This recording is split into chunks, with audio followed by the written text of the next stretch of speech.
Olá, este é o terceiro bloco do programa TV Câmara Entrevista. Hoje estamos debatendo aqui tributos, falando um pouco sobre impostos, reforma tributária e outros temas relacionados a esse assunto. Recebendo aqui o William Rentamiro, economista e professor, e também o Antônio Elcio, contador. Uma outra questão que a gente vê hoje tem muita facilidade de crédito, né, no mercado, pelo menos tem hoje a possibilidade de parcelar. Isso, por um lado, tende a incentivar o consumo, mas traz uma consequência também? Sim, com certeza. Atualmente o crédito está um pouco restrito em relação ao que foi nos anos 2005, 2006, onde houve uma busca muito grande por crédito de eletroeletrônicos, automóveis novos. Foi o boom da economia, onde a sociedade se satisfez por intermédio do consumo.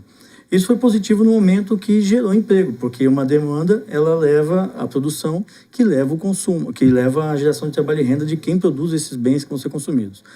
Por outro lado, o efeito ele vem mais a médio prazo, que é o que nós verificamos em algumas situações de elevação de inadimplência, né? E muitas vezes acontece o seguinte: o produto ele tem um preço exemplar aqui de R$1.000. Ao final, se ele faz uma parcela de 36 parcelas, pagamento de 1% de juros ao mês, ele vai pagar praticamente 3 vezes mais o valor daquele bem que ele adquiriu.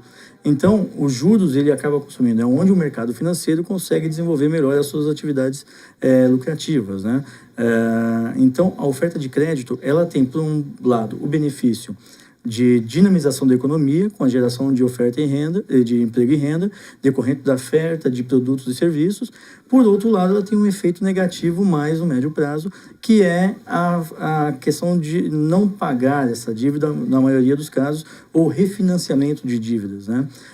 Durante os anos 80, a cultura brasileira, a escassez de oferta era altíssima, era muito comum se ver o desemprego. Então, aconteceu nos anos 80 e 90 de se restringir muito a questão econômica. Quando houve uma melhora, a partir do ano 2000, 2005, quando houve essa melhora com essa oferta de crédito, a sociedade foi saciar sua sede de consumir os seus benefícios, que lhe davam uma relativa qualidade de vida. Porém, quando consumiu, não estava preparada para pensar o futuro, né? Não estava preparada em saber em que incorreria isso daí futuramente.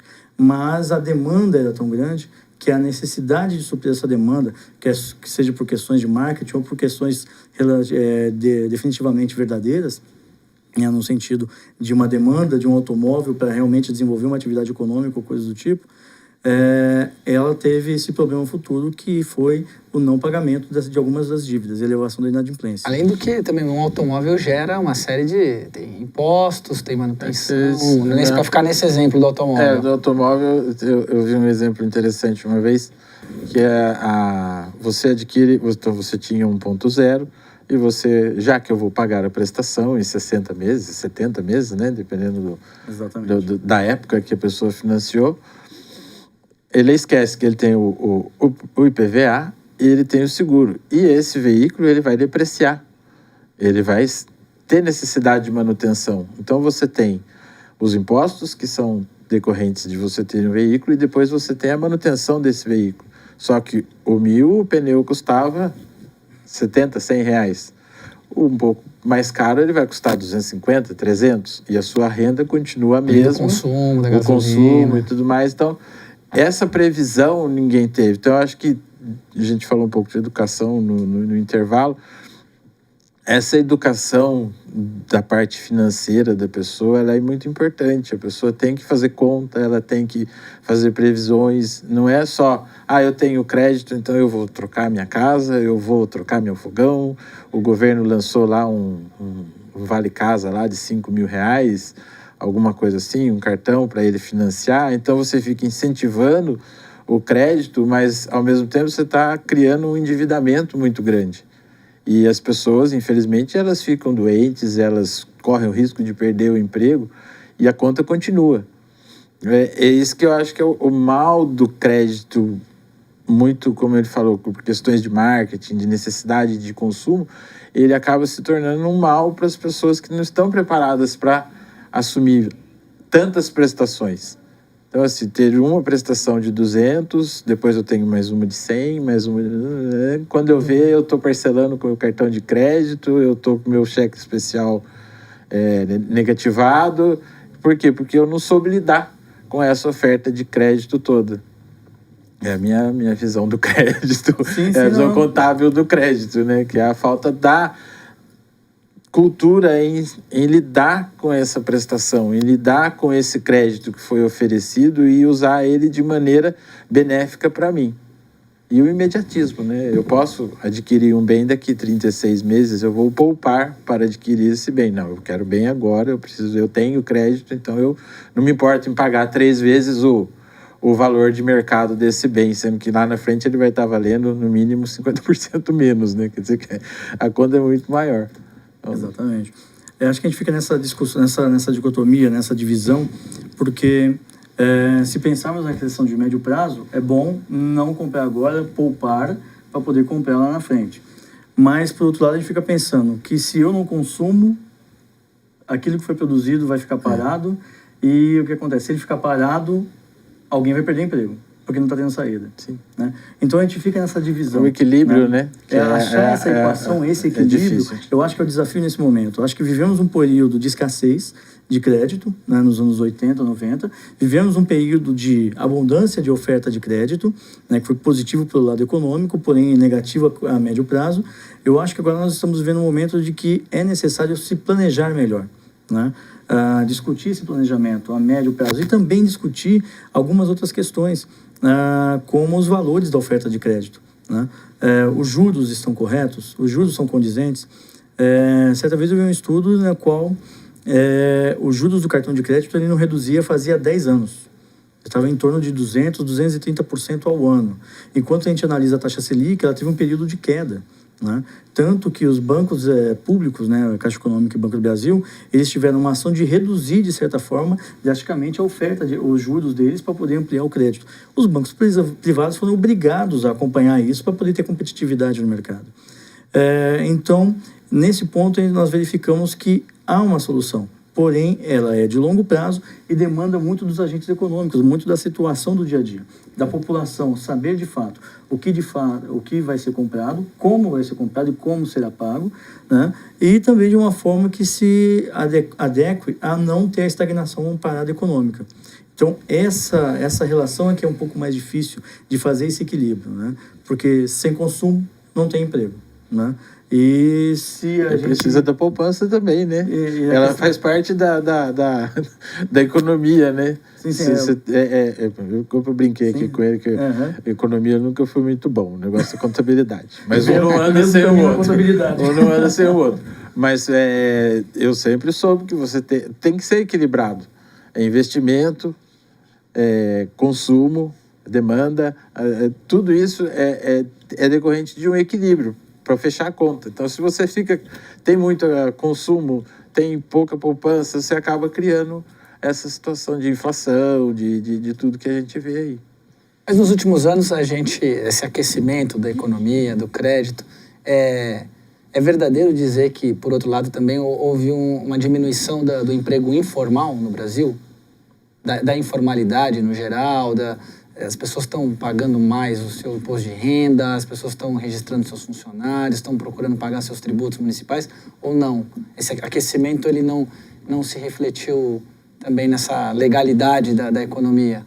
Eu acredito que houve sim uma redução da informalidade, quer seja por uma questão de melhora da economia, com a contratação e geração de mais postos de trabalho, ou então de alguns mecanismos que o Antônio, como contador, pode falar melhor, dentre eles o MEI. Né? O MEI, você tem o microempreendedor individual, que ele abriu assim, um leque muito grande para quem era informal. O poder público, nesse sentido, ele ajudou bastante, porque ele tirou toda a burocracia para você poder ter acesso a esse tipo de empresa. Então, hoje, para dizer a verdade, você abre um MEI em 1 hora e não consegue abrir uma empresa em 1 hora. Então, você tem tudo assim, tirou bastante gente da informalidade.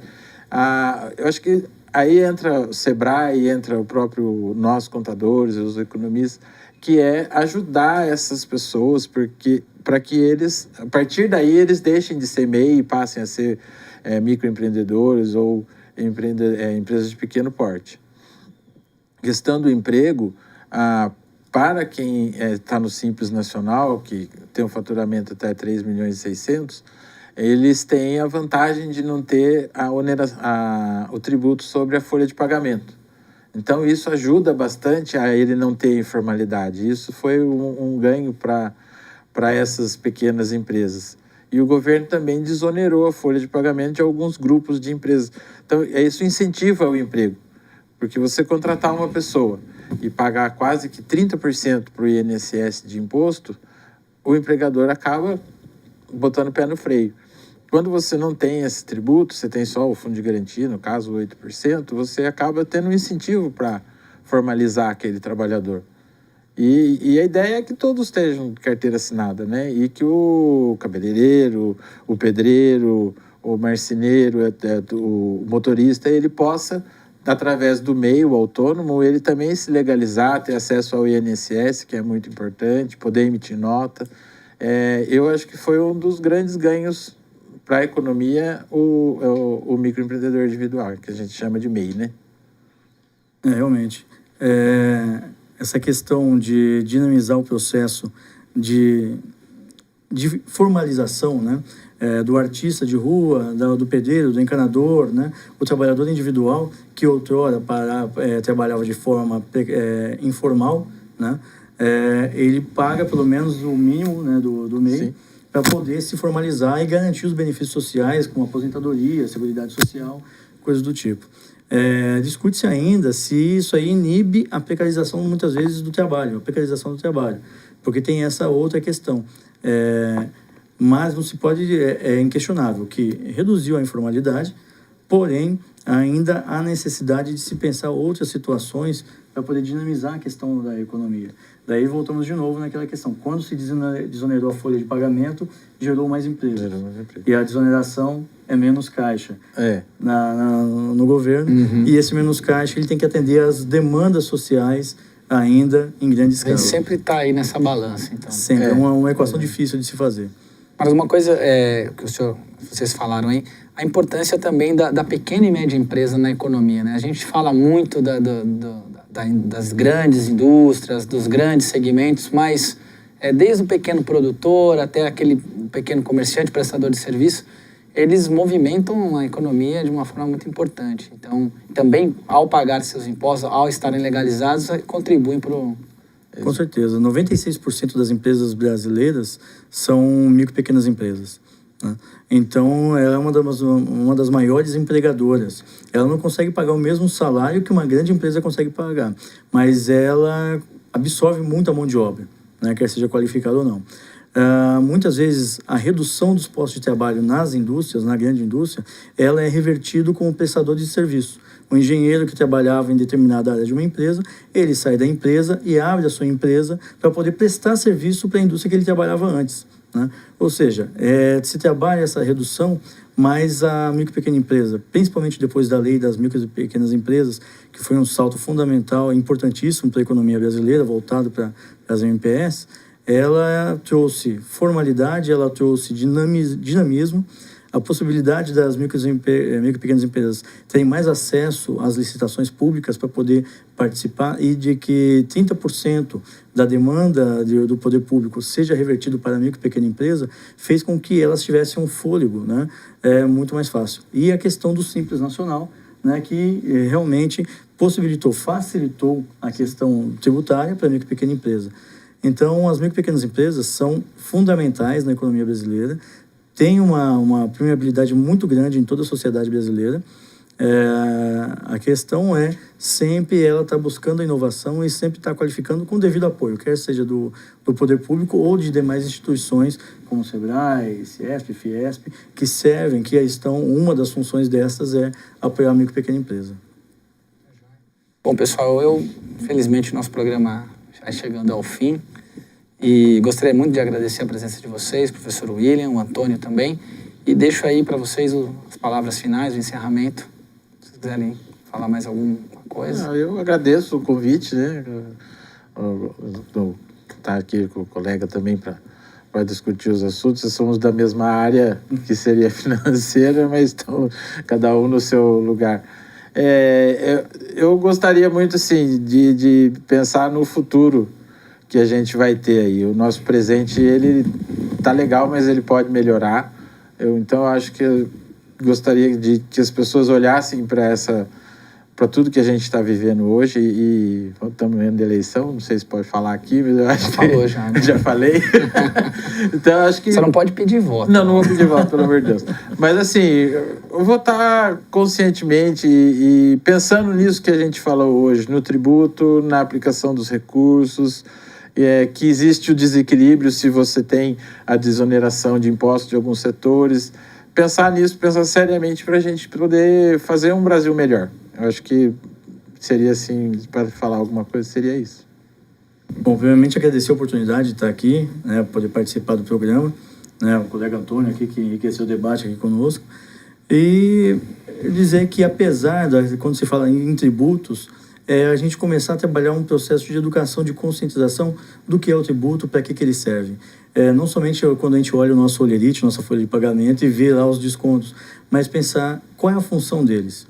Então, acho que isso passa por questões educacionais, a conscientização da população, de saber para que serve e exigir isso do poder público. E, com certeza, apesar de, no ano de eleição, tem muita discussão sobre pontos positivos e negativos do poder público, da gestão pública, mas, particularmente, eu tenho um cenário otimista da economia brasileira, eu tenho um cenário otimista da região do Vale do Paraíba e de Jacareí, no caso, que tem uma franca expansão aí pela frente. Então, acho que cabe a nós, munícipes, conhecer melhor e poder trabalhar melhor na nossa economia local. Bom, nós também agradecer a vocês. Muito bom falar desses temas, que são temas muitas vezes pesados, né? E assim, nessa nova estreia aqui, desse novo cenário, trouxemos duas figuras muito amadas, né, pela sociedade, o economista e o contador, né? Então, até para desmistificar um pouco também essa questão do imposto, dos tributos, a TV Câmara agradece aí a presença de vocês. Obrigado. Bom, esse foi o programa TV Câmara Entrevista. Hoje falamos sobre tributos com o William Ritamiro, economista, e o Antônio Elcio, contador da Associação das Empresas de Contabilidade de Jacareí. Muito obrigado pela sua audiência e até o próximo encontro.